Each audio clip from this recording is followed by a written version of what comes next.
జాతకంలో highest degree planet నుంచి lowest degree ప్లానెట్ని మనం ఏం కారకాస్ అంటాం వాటి గురించి తెలుసుకుందాం.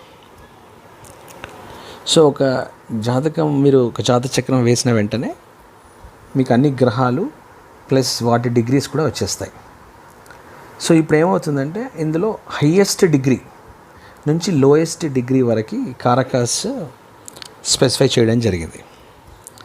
సో హయ్యెస్ట్ డిగ్రీ ఉన్న ప్లానెట్ని మనం ఆత్మకారక అంటాం. అంటే ఆ జాతకానికి ఇప్పుడు మనం 30 డిగ్రీస్ ఉంటే ప్రతి హౌస్లో కదా, 360 డిగ్రీస్ అంటే 12 houses. So highest degree suppose 26, 27 or anything, I mean ఆ జాతకం మొత్తానికి సపోజ్ ఆ జాతకంలో కొన్ని గ్రహాలు 1-2 డిగ్రీస్లో ఉంటే 19 డిగ్రీస్ వన్ హయ్యెస్ట్ అవ్వచ్చు. ఏదైనా సరే ఒక జాతకంలో హయ్యెస్ట్ డిగ్రీ ఉన్న ప్లానెట్ని మనం ఆత్మకారక ప్లానెట్ అంటాం.